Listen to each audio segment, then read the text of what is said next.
Welcome back, team. Today I'm going to teach you how to shoot real estate. Look at that view. Epic.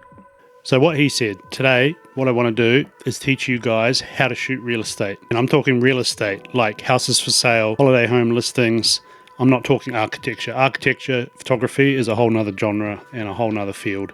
Today we're just talking real estate. So for me personally, real estate's probably the most soul-sucking, boring genre to shoot in. But as I mentioned in the shooting section of this video, there's a lot of work in doing real estate. There's always houses for sale. There's always holiday listings depending on where you live. There's always work in that market. And if you get good at it, it's an easy way to make some money with your photography. So in this video, what I'm going to do is I'm going to show you my process for shooting a property, and then we're going to jump into showing you how to edit, how to process your images, how to get your white balance right, and basically the whole spectrum of shooting real estate so you can go out there and reproduce this stuff and go make some money with your camera. So let's jump back to our guy in the field and go and check out the shoot he's doing, and we'll see you back here soon. So first pro tip is park away from the property. It's one less car to Photoshop out of your photos. So when I come into a property, first thing I do is turn on all the lights, open all the curtains, open all the doors, basically make it look as nice as possible. If it hasn't been done for me, sometimes agents and stuff will do it for you. If not, all of this stuff, make sure all the lights are on, lamps are on, all your underlighting in your kitchens, everything is turned on and looking good before you even touch the camera. All right, so second tip, get yourself a wide lens, at least a 16mm on the wide end, because with these rooms, you want to make them look as big as possible. So I'll just quickly jump in here and preference that that's one of the joys of real estate. You don't need a lot of gear to shoot it. You need a camera and a wide to mid-focal length lens. Something like a 16-35 you can basically shoot a whole house with. Obviously, I use the 14-24 as you just saw. That's just the lens that I use because I like that little bit of extra width when I'm shooting in tight spaces. 16-35 basically covers everything you need to shoot real estate. You've got your super wides and then you've got that nice tight 35mm. Whereas you'll see I jump to my 24-70 later on for the more tight shots. But yeah, let's jump back into our man in the field and we'll check it out. Okay, so settings wise, when it comes to your super wide shots, we shoot bracket exposures because we want to get this exposed and we want to get out here exposed. So we shoot multiple exposures of the same shot and then we blend them together. So settings wise, continuous bracket shot, and you can see I'm doing 3 images at 2 stops of light.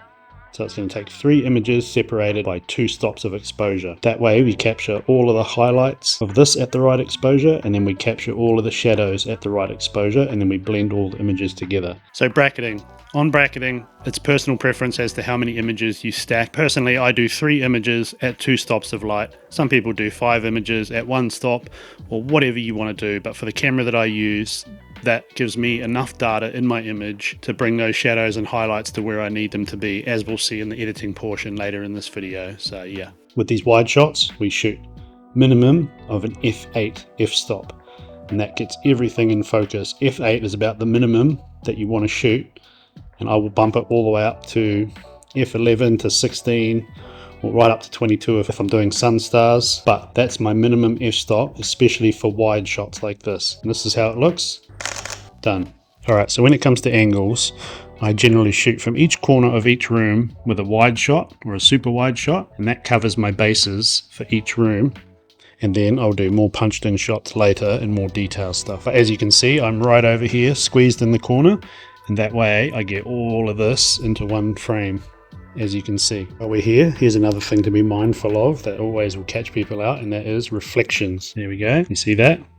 That's all time spent in Photoshop. And one thing that's hard to edit out is reflections. You've got shiny ovens, you've got TVs, all the things that you can reflect off. You've got to keep an eye on that when it comes to your angles. So pick your angles so you don't have to deal with reflections. So when it comes to real estate, everybody's got their process and how they work through it. For me personally, I do all my wide shots, all my super wides of all my rooms. I go around and do all of those, and then I go back through and do all my more punched in shots or tighter shots and details and all the little things like that, some handheld stuff as well. And then I hide out of sight and I do all my drone stuff if I'm doing drone. So everybody's got a different work process, but that's how I do it.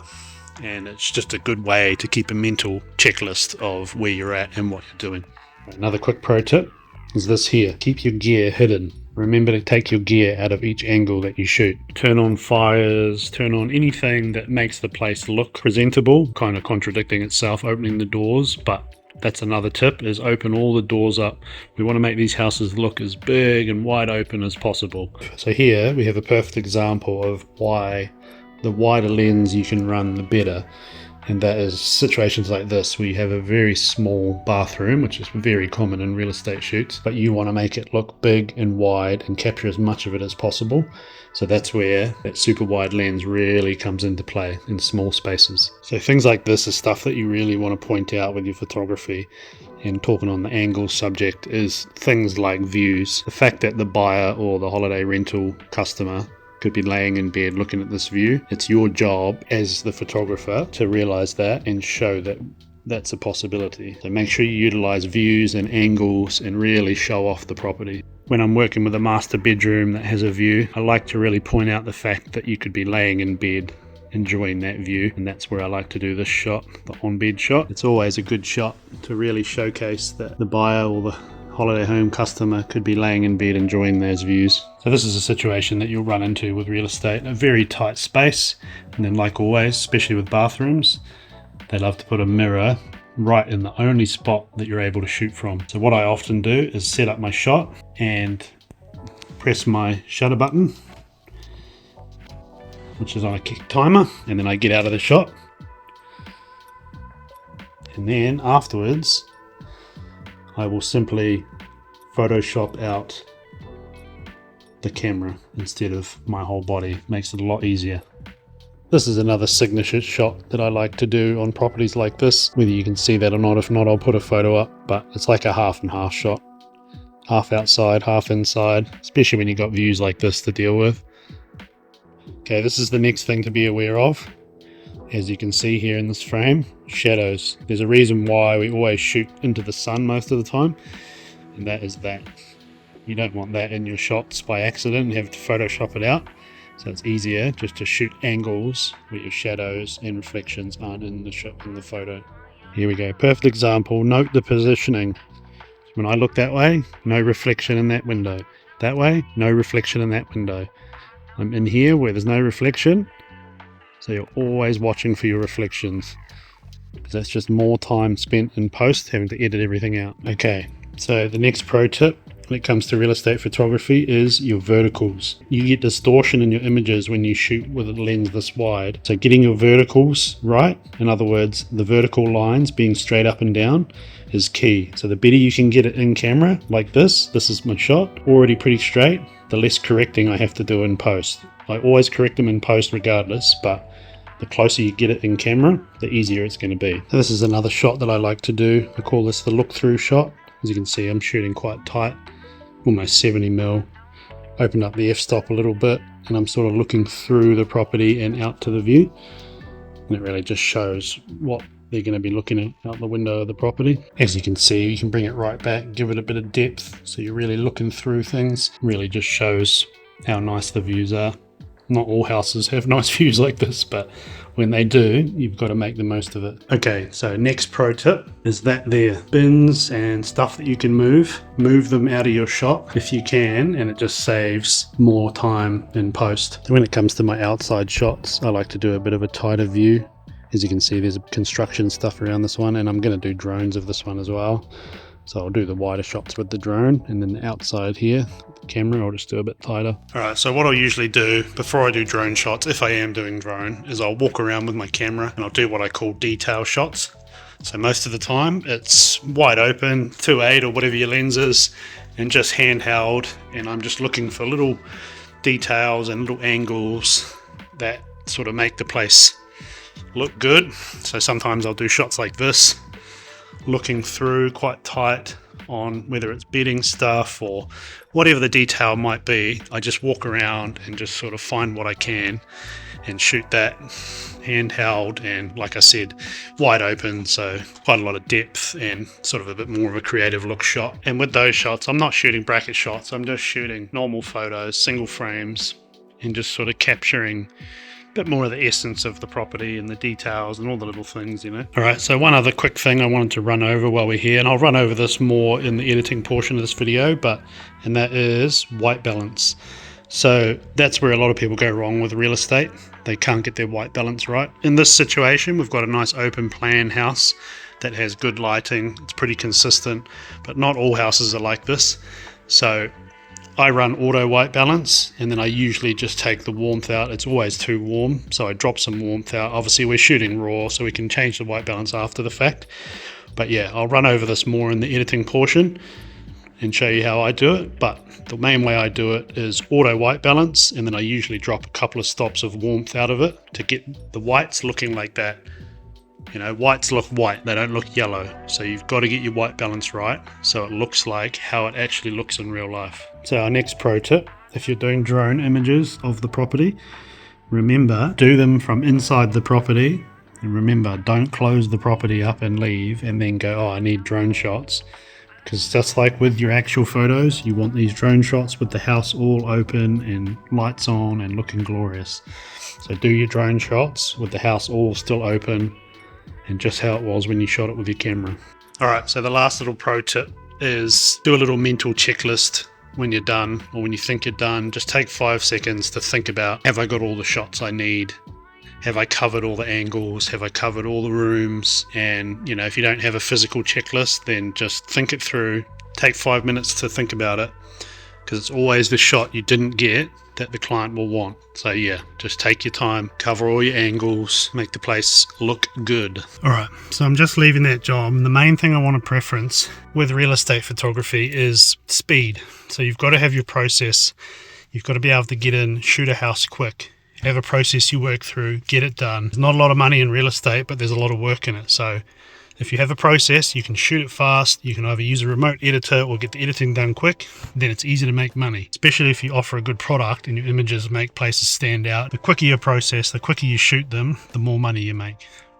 So now you've seen how our guy in the field runs through stuff, and he's talked about all the different processes and the things you've got to be wary of. It's all those small things when it comes to real estate. Like I said, like reflections, covering your angles, working with the features of the property to really make it stand out and really make it look good in your images. Not all houses look like this one we were shooting that day. That's obviously a holiday home and it's quite flash and really nice view. Sometimes you're shooting rundown old crappy houses, but it's your job as the photographer to make the house look as good as possible, to make those rooms look big and vibrant and bright.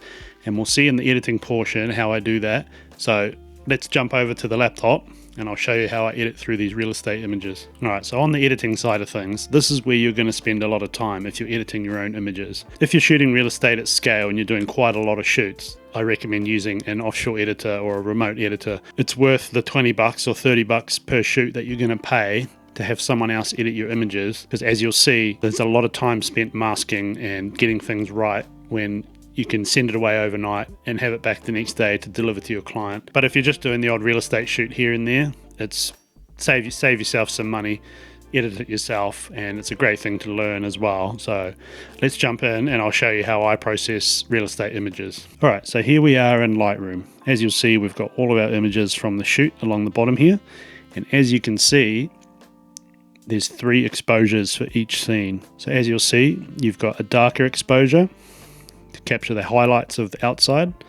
You've got a mid exposure to capture a bit of sort of everything, and then the highlight exposure, which is capturing the exposure of the indoor environment. So when it comes to creating a stacked HDR with these images, there's 2 ways you can do it. You can right click, go up to photo merge and then HDR, or as you'll see at the end here, Control H, or on an Apple it's probably Command H or whatever the buttons are. So if we just go Control H, and what that's going to do is that's going to create an HDR for us. So it's going to stack those 3 images, those 3 exposures, and make it into one image, and that just gives us all that extra data to work with. So then we come down here, we click merge, wait for it to create a stack or a merged image, which is going to be our main image to work with from that stack of exposures. Also should mention, when you create those HDRs, there's a toggle there that says create stack. I turn that on because then this is what it gives me here. It just stacks them all into one, and it tells me that there's four images in there, and the main one it'll select when you click on it is the stacked exposure. So when it comes to editing real estate, if you are doing it yourself, I highly recommend creating your own preset like I have here. I've got real estate preset here, so when I click on that, it's going to do a bunch of adjustments for me that I've pre-programmed, which is mainly just dropping the highlights right out, bumping the shadows up, dropping the blacks out a bit of highlights, just the usual stuff. How I would usually edit an image. You can see I've chucked a bit of dehaze on there, I've bumped the saturation and the vibrance up, tiny bit of clarity. And here, as you'll see, I've taken a lot of the blues out, because what you'll get if you don't do that, especially when you're looking outdoors, is you get a lot of this blue bouncing off the sky, especially if it's a nice blue clear day. On overcast days, you don't get this as much. So what I do is I take a lot of that blue out. Minus 45 on the blue, and on some I'll take out even more. So this is another main thing where people go wrong with real estate, and that is white balance. So like our guy in the field showed you, when it comes to white balance, I shoot auto white balance for the scene. And then basically what I do, obviously I'm shooting raw so I can adjust it after the fact, is I just drop my white balance out in Lightroom until my whites look basically white. You don't want to go too far, because then everything sort of gets that bluish color. So it's just about finding a happy medium to where the house still looks warm and vibrant, but it's got those whites and those crisp colors that you're looking for. So it is personal preference when it comes to white balance, but for me, I do things sort of in that neutral zone, you know, nice and cool looking with the whites, but then a little bit of warmth too, to make the scene look nice and warm and cozy. So the next big step on the editing side, which our guy out in the field also talked about, is your verticals. So your vertical lines in your image, like he said, when you're shooting with a really wide lens, you get distortion. So getting it as good as you can in camera always helps, but you can't always do that with certain angles. So that's where this comes in. We scroll down to the transform tab, and in here you're going to see upright. All you've got to do, as you'll see, click auto, boom, and it's corrected it. It was pretty close as it was, but all you've got to do is hit that, and 9 times out of 10 it will make those verticals perfectly straight. Like I said, some images it struggles with and you'll still have to do a bit of manual adjustment, but most of the time it gets it pretty close. And this is key in real estate. If I see someone shooting real estate and they don't have their verticals straight up and down, I know that they're either an amateur or a beginner, or they just don't know what they're doing. It is a key aspect of making good real estate images, is getting those verticals nice and straight. So the next thing we're going to jump into is obviously the main editing of this image. So as you'll see, the image as it is doesn't look that great. It's kind of washed out, not very nice. So this is where the masking comes in, and this is another very time-consuming part about editing real estate images. So what I'll generally do is I will bump my exposure up, and I will, oh, hang on,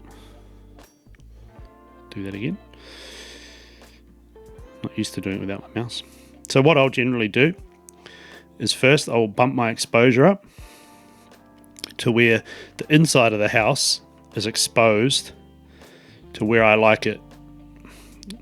And this can change your white balance as you go. So you just got to keep an eye on that. But remember, we're trying to make them look vibrant and bright and wide and beautiful. Pay no attention to your outside exposure at this point. That's why we've created this HDR. And this is the next step that we're going to run through next. So I might just play with that white balance a little bit. You can see we've got a hint of greens up in that roof, so we'll change that tint slightly. There we go. So that white balance, to me, that looks great. So the next big thing we've got to do is masking. So we come over here to the masking tab. The rest of our image is looking pretty good. So now it's time to mask out these windows. And this is a key part with real estate images, to get that nice look where you've got the inside exposed perfectly and the outside. This is where the skill comes into things, and this is where you show your value as a photographer, being able to produce images like this. So the way I do it is I come over here in the masking tab to brush, click on that, which creates a new mask, and then I essentially just drop a bunch of exposure out of it. So we'll go, let's get that to an even number. Yes, I'm one of those photographers. I have to have all my stuff on an even number. So we'll go -50, and then we're going to bring that brush over to our image, and what you'll see is I will just roughly paint around all of my windows that I need to mask out. You can see I'm just roughly going around, just making sure it's all covered. Come over here to this one, we're going to mask that out. rough as you can see, but that's our starting point. So you can see that outside exposure is starting to get there. So what we're going to do is we're going to drop a bit more exposure out. Again, this is a happy medium, and you get better at it over time. Drop some highlights out.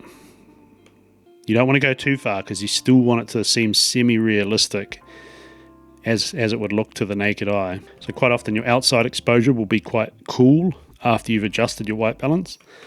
So sometimes I'll just bring that up a little bit, just add a little bit more warmth in, as naturally being sunny it's going to be a bit warmer in color out there. So then we'll keep dropping out some exposure till we find our happy medium. Another thing you'll lose with the outside parts of your image is contrast. So you can add a bunch of contrast in. Obviously the main edit of this I've done with my preset, and you kind of saw what those settings were. But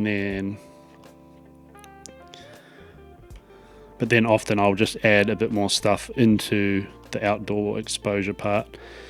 Another thing I'll usually add is a bit of dehaze, and that just sort of crisps things up a bit out there. So now comes the important part. This is where we mask out windows, and like I said, everyone's got a different technique, but this is how I do it. So we've got our brush here, we've got our mask, and then I just go subtract, brush. So now we are taking away that mask from the scene. So if you hold spacebar, you can see it gives us the zoom in toggle, the little frying pan. We'll use that, and we're going to zoom in. It'll work. It's not zooming in for some reason, but anyway. So what we do here with this, as you'll see, this is where things get more detailed. If I click there, running very slow because I don't have my laptop plugged in. What you'll see is it'll cut out that piece. So that's subtracting from that mask. And the key here is the shift and click setup. So if I hold shift and click again, it masks out that line perfectly in a line across the top of that window. Now that is the key part. So if we do it again here, so if we get it, I'm just going to do this rough, I'm not going to do it fancy. Click again, see it's given us it's subtracted from the mask, and then we do that again at the bottom, but we hold shift, and you'll see it's masked out that line perfectly. So you can see how easy this process is, going through using that shift and click technique and just going those lines around the window. Again, it's up to you whether you go around the actual borders of the window or where you do it. It's all personal preference, and we've all got different ways of doing it. And then stuff like this in here that you can see around couches and stuff, you've just got to do that as good as you can manually. Make sure you've got a good computer, because it does use a lot of computing power to do this stuff, and it can be quite slow. I haven't got my laptop plugged in, so it's running very slow. But so this is the main technique for masking out windows. And then you just go around, and like I said, that shift and click where you get the straight lines, that is key. So as you can see how I'm doing it already, I'm not going to run through the whole process, but what you can see is I've already done most of it, and then we just go around and clean that up, and then the inside of the house is exposed perfectly, and so is that outside. And that is the key to those big wide shots in real estate. So I'm not going to go through it and do the whole lot, because I'll be here forever, but you've got the idea. Remember that shift click masking technique is the easiest way to mask out windows and to get that perfect exposure on the inside of the house and the outside of the house. Our job is to make these houses look amazing. Sometimes you won't get nice houses like this. You'll be shooting some old shitbox house that has old crappy furniture in it, but it's your job to make the rooms look big, make them look bright and vibrant, even if that's not how it was on the day. Your job as a good real estate photographer is to achieve that. So when people look at your images, they go, wow, look at this house. And that helps it sell or helps it get rented out. And that's where you're adding value as a photographer, and that's where your clients will keep coming back to you knowing that you do a good job. So that gives you a pretty good idea how to do things on the editing side. We've covered getting your verticals correct, we've covered white balance, we've covered masking. Those are all the key things to make epic real estate images. Masking the windows and stuff being a really important one. Getting good at that and your photos really standing out is what gets you more work in the real estate game. All right, so I've showed you how to shoot in the field. I've showed you how to edit. The last thing I want to talk about is pricing. So the way I do real estate is I offer certain single services and then I offer packages. So if you package together twilight photos with daytime photos and drone images, stuff like that, I bring the price down for the photo packages more so than the single service. Like old mate out in the field said, there's not a huge amount of money in real estate. You can't charge a huge amount for it. But if you do it at scale and you do it at numbers and you're quick at it, and like I said, you do things like remote editing, you can make a lot of money doing it. It's just up to you how hard you want to go and how many clients you want to take on and how busy you want to be. So I think we've covered most things in the real estate photography genre. The last thing I want to touch on in today's video is I'm almost at 500 subs on YouTube, which is awesome. And I'm not doing this for subscribers. I'm not doing it for money. I'm doing it because I like to pass on this knowledge to you guys so you can take this knowledge out if you want to and go and make some money with your camera. Like I said, real estate doesn't take a lot of gear. Get yourself a good tripod, get a camera body. You can do it with one lens and you can go and make a living with your camera. And that's why I do it, because I've done all this stuff and now I want to see other people do it because it's an awesome job, it's an awesome career, and I just want to pass on all the knowledge that I've gained over the years. So like I said, I'm not doing it for money, but making these videos takes a lot of time and a lot of effort, and I do really enjoy them, and I really enjoy the feedback I get from you guys getting this knowledge and using it and putting it to work and learning from it and growing from it and making money with it. So to wrap this video up, I just wanted to say when I hit 500 subs, I'll probably turn on the memberships for this channel. So if you want to jump on and support it financially through memberships or in the link below, I've set up Buy Me a Coffee account where you can chip in a few bucks. Because like I said, I'm not doing it for the money, but it really helps for me to spend time making these videos and passing this knowledge on. So if you do appreciate it, and if you can't do that, just consider subscribing, liking the videos, sharing them, doing all the things that help YouTube channels grow. And if you do want to jump on and support in some way, I really appreciate it. Like I've said in a lot of videos, I appreciate everybody just for watching. This YouTube thing was all new to me, but I'm slowly figuring it out. And the main thing I enjoy about it is this knowledge that I'm passing on and seeing you guys chase your dreams, go after your dreams, become photographers, take all the knowledge out there into the real world, put it to practice and see the results. That's the most rewarding part for me. I just love that. So do that with today's video knowledge. If you made it this far in the video, you've got all the tools you need to go out and make some money shooting real estate. So go and do it and have a crack. Send me some feedback and tell me if it helped, because I do really appreciate it. I really enjoy seeing it. So yeah, support in some way if you can. I would appreciate it. Like I said, it's a journey. I'm getting there. I'm figuring it out. Hope today's video was informative for everybody. And shout out to our reporter in the field too. He did a great job randomly off his phone when I asked him to. So yeah, we'll see you in the next one. Have a great week and a great day. You.